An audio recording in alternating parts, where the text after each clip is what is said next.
Que a graça e a paz de nosso Senhor e Salvador Jesus Cristo esteja com todos os irmãos.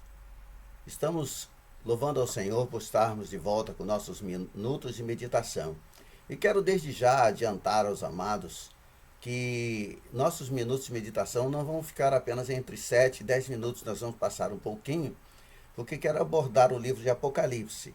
É claro que abordarei o livro do Apocalipse do capítulo 1 até o 22, mas hoje em especial eu quero falar sobre o livro dos 7 selos. Falarei hoje a primeira parte, amanhã a segunda, para não nos estendermos muito.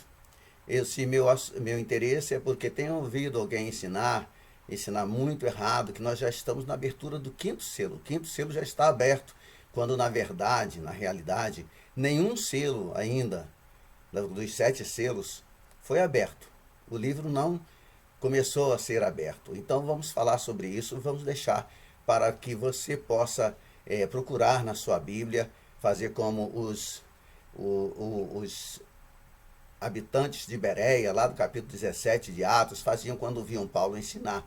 Que você possa ensinar: não me considero um mestre, sou apenas uma pulga no deserto, que mesmo sendo uma pulga no deserto, tem recebido algo de Deus e pode partilhar com vocês. Confiram o que vocês vão ouvir nesse vídeo e nos posteriores. Então, eu colocarei lá minutos de meditação, você pode procurar Apocalipse, capítulo 5, né, primeira parte, o livro dos 7 selos. Vamos estar lendo, eu gostaria que você me acompanhasse, Apocalipse, capítulo 5, no verso 1 ao verso 4. Então, vamos, irmãos, estudar juntos para a nossa alegria. Está escrito assim: vi na mão direita daquele que estava sentado no trono um livro escrito por dentro e por fora, todo selado com 7 selos.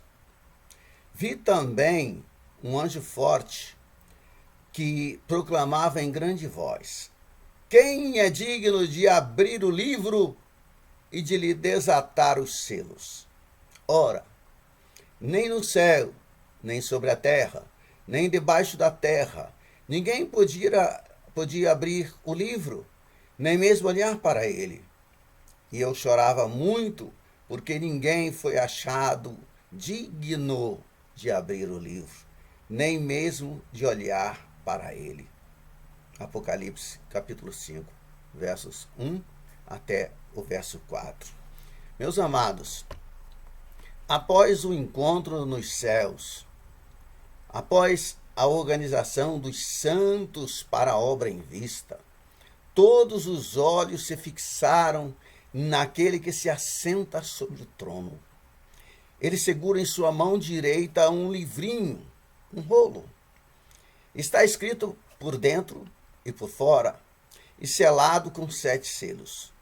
A abertura desses selos é a obra mais importante de toda a criação de Deus nesse momento. A cena ocorre no céu. O tempo será imediatamente depois do arrebatamento. Os atores serão Cristo e os santos, com os anjos criados a contemplar a cena com muita alegria. Um anjo forte proclama por todo o céu: quem é digno de abrir o livro e lhe desatar os selos? E João chorava porque ninguém era digno de pegar o livro e quebrar-lhe os selos. Essa será a cena final do processo de redenção, o qual, processo este, que teve começo assim que Adão pecou. O livro de Gênesis fala sobre o princípio da redenção, enquanto que o livro de Apocalipse trata da consumação da redenção. Cristo iniciou a obra da redenção. A igreja lhe está dando continuação. E depois Cristo e a igreja a concluirão. Cristo mais a igreja concluirão a obra da redenção. Para que possamos entender todo o escopo da redenção, nós precisaremos compreender o que se perdeu através do pecado, pois a redenção é a restauração de tudo quanto foi perdido por causa do pecado. Tudo quanto foi perdido por causa do pecado. E o que foi perdido por causa do pecado? Em primeiro lugar, o homem perdeu a sua alma. Está escrito em Gênesis 2,17.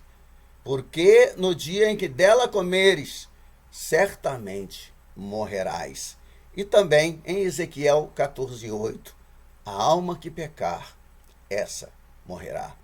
A segunda coisa perdida foi o seu corpo. O homem perdeu o seu corpo. Não mais podia comer da árvore da vida e começou a envelhecer. Até quando? Envelhecer até quando? Até que tornes a terra, pois dela foste formado, porque tu és pó, e ao pó hás de tornar, ou ao pó tornarás. Gênesis 3,19. Na verdade, está escrito assim, mais extensamente, mais por completo. E a Adão disse: visto que atendeste à voz de tua mulher, e comeste da árvore que eu te ordenara não comesses, maldita é a terra por tua causa. Em fadigas obterás dela o sustento durante os dias da tua vida.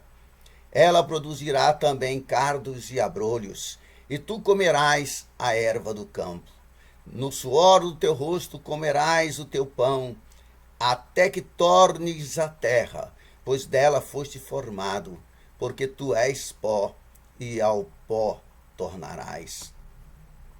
Em terceiro lugar, amados, o homem perdeu a terra. Sim, o planeta perdeu o domínio sobre a terra.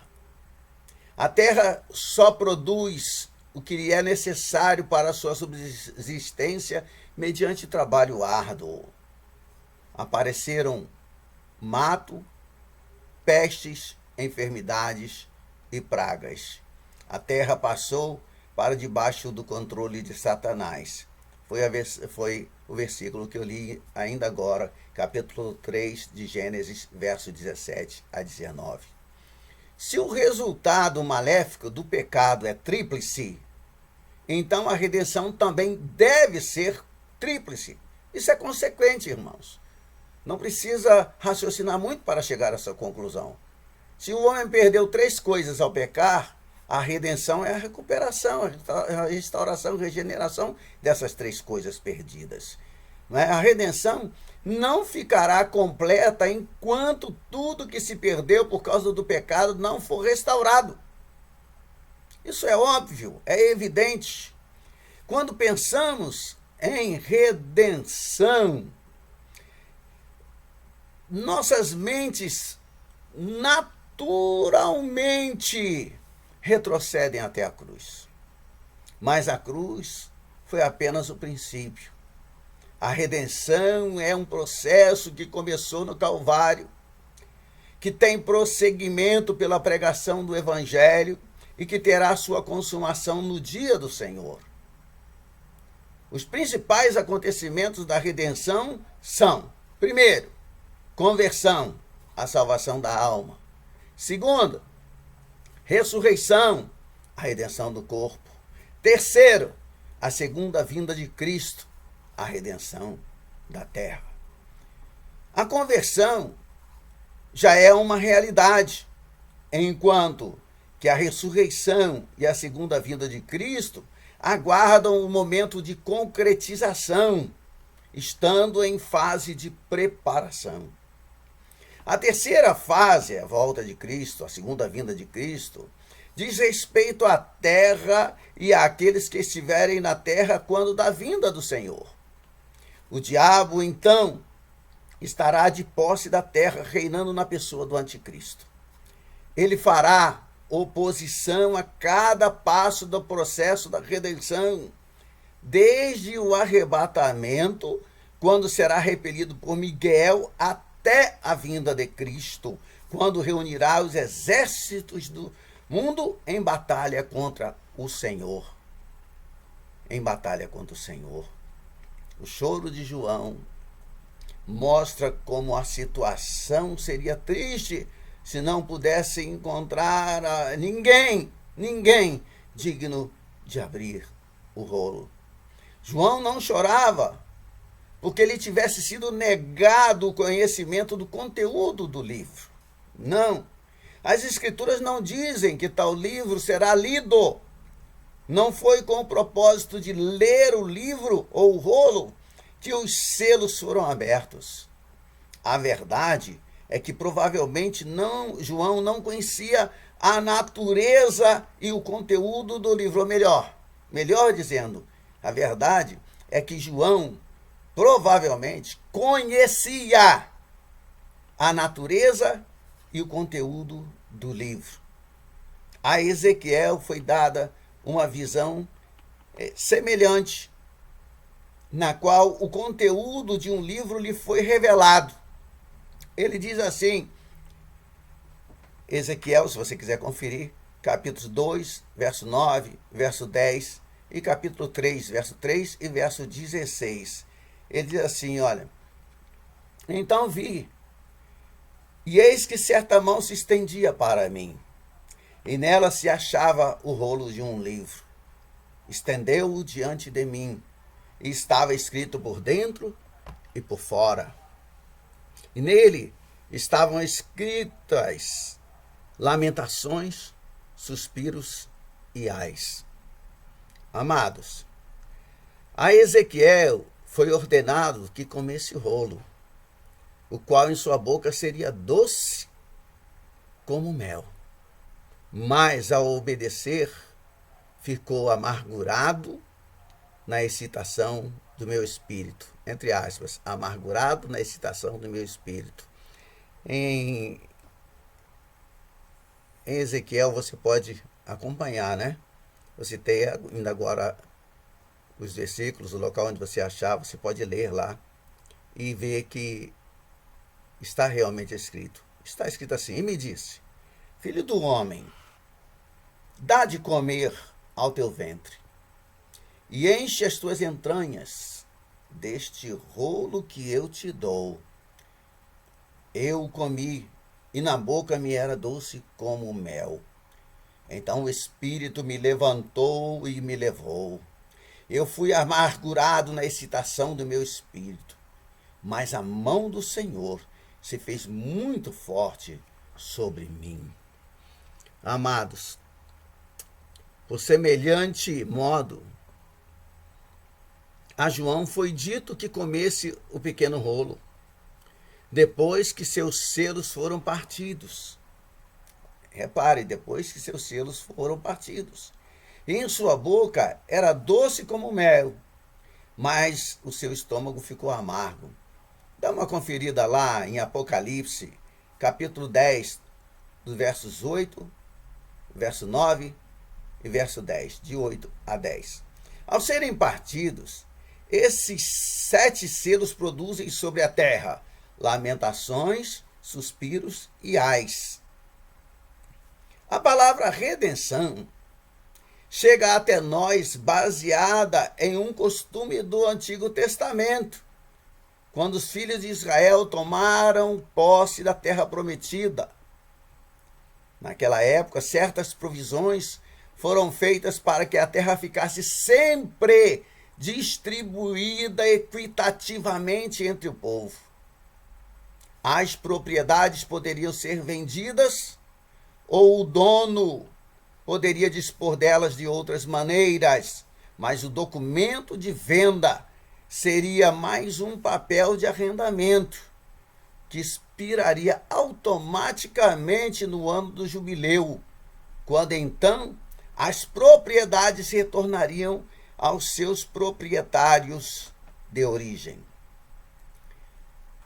Se um homem, por exemplo, perdia sua propriedade ou a vendia, prejudicando assim os seus próprios filhos, qualquer parente poderia readquirir a qualquer tempo as terras ao pagar o preço da compra. Então, as terras seriam devolvidas aos seus legítimos proprietários. Esse processo que era conhecido como redenção. E o homem que a comprava de volta era chamado de redentor. Posteriormente, as terras passavam realmente às mãos dos legítimos herdeiros e eles a ocupavam. Isso era denominado da redenção, ou denominado de redenção da possessão adquirida. Quando um parente redimia uma propriedade qualquer dessa forma, era passado um documento comprobatório. Pelo lado de dentro eram escritas as especificações, as condições de venda e etc. E pelo lado de fora eram apostas as assinaturas do vendedor e do comprador, bem como das testemunhas, como quando você vai a um cartório fazer uma escritura. Esse documento era então enrolado e selado. O rolo selado era entregue ao proprietário de origem ou aos seus herdeiros. O herdeiro, quando bem achasse conveniente, poderia quebrar os selos. Então, munido do rolo aberto que provava os seus direitos, tomava posse da terra até mesmo à força, se isso fosse necessário. Há uma transação assim registrada em Jeremias capítulo 32, de 6 a 15. Eu vou ler para você ouvir. Se você quiser, eu até prefiro que você confira. Jeremias 32, versos 6 ao verso 15. Diz assim: Disse, pois, Jeremias: Veio a mim a palavra do Senhor, dizendo: Eis que Anameel, filho de teu tio Salum, virá a ti, dizendo: Compra o meu campo que está em Anatote, pois a ti, a quem pertence o direito de resgate, compete comprá-lo. Veio, pois, a mim, segundo a palavra do Senhor, Anameel, filho de meu tio, ao pátio da guarda, e me disse: Compra agora o meu campo que está em Anatote, na terra de Benjamim, porque teu é o direito de posse e de resgate. Compra-o. Então, entendi que era isto a palavra do Senhor, ou que isto era a palavra do Senhor. Comprei, pois, de Anameel, filho de meu tio, o campo que está em Anatote, e lhe pesei o dinheiro, 17 ciclos de prata. Assinei a escritura, fechei-a com selo, chamei testemunhas e pesei-lhe o dinheiro numa balança. Tomei a escritura da compra, tanto a selada, segundo mandam a lei e os estatutos, como a cópia aberta. Dei-a a Baruque, filho de Neerias, filho de Maacéias, na presença de Anameel, filho de meu tio, e perante as testemunhas que assinavam a escritura da compra, e na presença de todos os judeus que se assentavam no pátio da guarda.